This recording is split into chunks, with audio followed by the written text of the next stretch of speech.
You've probably seen this painting before, which is often used to illustrate the fall of ancient Rome. But this painting doesn't depict that at all, and if you look closely in any level of detail, that point becomes obvious. Hello, my name is Hadley, I'm an archaeologist, and in this video we're going to discuss what this painting actually depicts, and talk about how we engage with the topic of the fall of Rome. The painting is the fourth part in a series of 5 works by the artist Thomas Cole in the early 19th century. They depict the different stages of a generic ancient empire. The first stage is the savage state, where people have begun to assert themselves over the local environment. Then we have the pastoral state, where people are hardy, but they've begun to practice agriculture and tame the sea. This pastoralism leads to the consummation of empire, where the landscape has been completely transformed into this beautiful marble edifice. There are signs of decadence and complacency though. Destruction is the next stage, and the most famous of these paintings.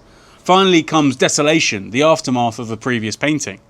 Thomas Cole wanted to highlight that, in his opinion, empires were often built by hardy individuals, salt of the earth kind of people. With that empire often comes immense wealth, and that wealth changes the society that forged the empire, leading to its own destruction. This meme, much more recent than Thomas Cole's paintings, makes this point as well. Hard times create strong men create good times create weak men, and weak men create hard times. Whether this holds true as a universal rule is of course very debatable, and we really should be wary of any theories that claim to be able to explain all of history in just a few sentences. In other words, it's a great meme, it's funny, but that's all that it is. Key to this discussion though is that this city is a fictional one and not ancient Rome. Although the architecture may appear Roman, it's actually far more akin to neoclassical architecture, a style that was very popular in Thomas Cole's own day. This style mixes architecture from archaic Greece all the way to the High Roman Empire, and it was used to imply grandeur and to hark back to a more sophisticated era. However, in this painting, none of the buildings correspond to any of the buildings of ancient Rome, nor do any of the landscape features. Rome was famously not a city by the sea, unlike Cole's fictional city here. Thomas Cole was a very learned man, and he would have known the topography of ancient Rome, but he chose to make his scenes generic with a classical feel to argue his point. He wanted to show this pattern. Hardy people built an empire. The wealth of that empire corrupts these once noble folk and inevitably leads to its own destruction. Thomas Cole gave a written description of each of the paintings, so I think it's worth reading the words of the big man himself while we take a tour of the painting Destruction. Quote, "Number 4. The picture represents the vicious state, or state of destruction. Ages have passed since the scene of glory, though the decline of nations is generally more rapid than their rise. Luxury has weakened and debased. A savage enemy has entered the city. A fierce tempest is raging. Walls and colonnades have been thrown down. Temples and palaces are burning. An arch of the bridge over which the triumphal procession was passing in the former scene has been battered down, and the broken pillars and ruins of war engines and the temporary bridge that has been thrown over indicate that this has been the scene of fierce contention. Now, there is a mingled multitude battling on the narrow bridge, whose insecurity makes the conflict doubly fearful. Horses and men precipitated into the foaming waters beneath. War galleys are contending. One vessel is in flames and another is sinking beneath the prow of a superior foe. In the more distant part of the harbour, the contending vessels are dashed by the furious waves, and some are burning. Along the battlements, among the ruined caryatids, the contention is fierce, and the combatants fight amid the smoke and flame of prostrate edifices. In the foreground there are several dead and dying. Some bodies have fallen into the basin of a fountain, tinging the waters with their blood. A female is seen sitting in mute despair over the body of her son, and a young woman is escaping from the ruffian grasp of a soldier by leaping over the battlement. Another soldier drags a woman by the hair down the steps that form part of the pedestal of a mutilated colossal statue, whose shattered head lies on the pavement below. A barbarous and destroying enemy conquers and sacks the city. Description of this picture is perhaps needless. Carnage and destruction are its elements. Thomas Cole, 1836. Clearly Thomas Cole was heavily inspired by the fall of Rome, but he deliberately made a fictional city to show what he believed was inevitable: empires rise and empires fall. Reading that description, I'm also reminded of a scene in Herodotus where he talks about the barbarous Persians sacking the city of Athens. Of course, Athens was to rise again, as did the city of Rome. Speaking of fallen empires, the collapse of ancient Rome is perhaps the most intoxicating story that we tell ourselves in the Western world. You won't find many countries in this block that don't claim some inspiration from ancient Rome. When I was about to choose a dissertation topic for my undergraduate degree, my professor gave us all some advice. He said we can choose any topic from antiquity, from the origins of writing in ancient Sumer to the Arab conquests. There was one topic that we weren't allowed to cover, however. In fact, it was one particular question. Why did the Roman Empire fall? It was not that he was not a fan of this time period. In fact, he loved it. But he knew that any undergraduate dissertation could not possibly hope to cover this topic with any degree of accuracy or nuance. You see, depending on who you are and the beliefs that you hold, there is probably a reason why the Roman Empire fell that suits your personal narrative. If you are anti-immigration, you will say that the Roman Empire fell because it had an open border policy and that barbarians flooded the empire. If you're not a fan of modern fiat currency, you'll probably say that it was the debasement of the Roman silver coinage that caused the fall.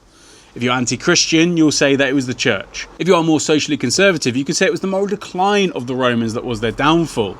You can even make an argument that Rome fell because of climate change. The evidence certainly does show that in the late 4th and 5th century, the climate in Europe was wetter and colder than it had been before. Perhaps this led to crop failure, migration and destruction. Unfortunately, there is no easy answer to why the Roman Empire fell. How it fell is more understood, but perhaps it is just that everything must come to an end eventually. I have my biases too. I think of history as really complicated and nuanced, as I think you may have gathered by now. So of course, I think the reasons the Roman Empire fell was multifaceted and obscure. This is one of the biggest questions in all of history, and I do not think we have a satisfactory answer yet. Edward Gibbon gave it a really good go. He thought that the Roman Empire fell because of moral decline of the citizen body, because of Christianity, bad government, over-reliance on foreign soldiers, and of course barbarian invasion. His work is excellent, especially for the time. But what you find with this question, why did Rome fall, is that answers to it reveal more about contemporary issues and concerns than why Rome actually fell. You may have heard that the Roman Empire never fell, it just transformed into the Catholic Church, for example. This is an argument I hear a lot, and I believe it was most recently popularised by Jimmy Carr, of all people, on the Joe Rogan podcast. Here is a clip of what he says. So I don't think the Roman Empire fell. I think it became a church. Where's all the money from the Roman Empire? The Vatican. In the basement of the Vatican is where it is. Yeah. While Jimmy Carr is a student of history, this argument massively oversimplifies the facts to the point of simply being untrue. The Catholic Church was, well, a church, whereas the Roman Empire was a territorial state that encompassed 3 continents, covered over 5 million square kilometres, and directly ruled over 60 million people, a significant proportion of the world's population at the time. It's an apples to oranges comparison. Territorially, there's obviously no match. In terms of how the institutions presented their power, again, there is no match. People who advocate for this view tend to point to the so-called donation of Constantine, where the first Christian emperor supposedly transferred authority over the Western Empire to the Pope.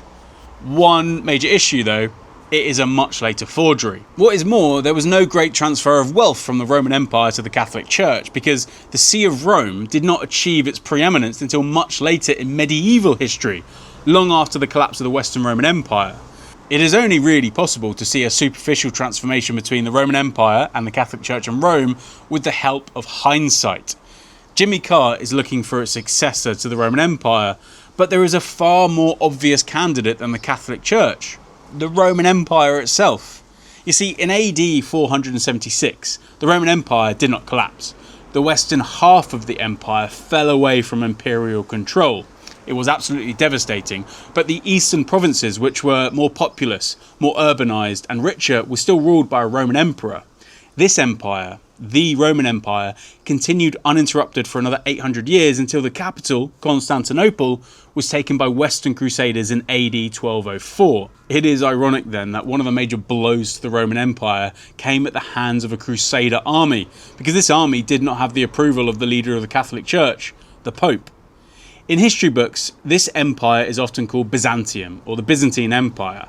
Much of the Eastern Mediterranean during the Roman period spoke Greek already. It was the lingua franca for trade and travel all over the Mediterranean.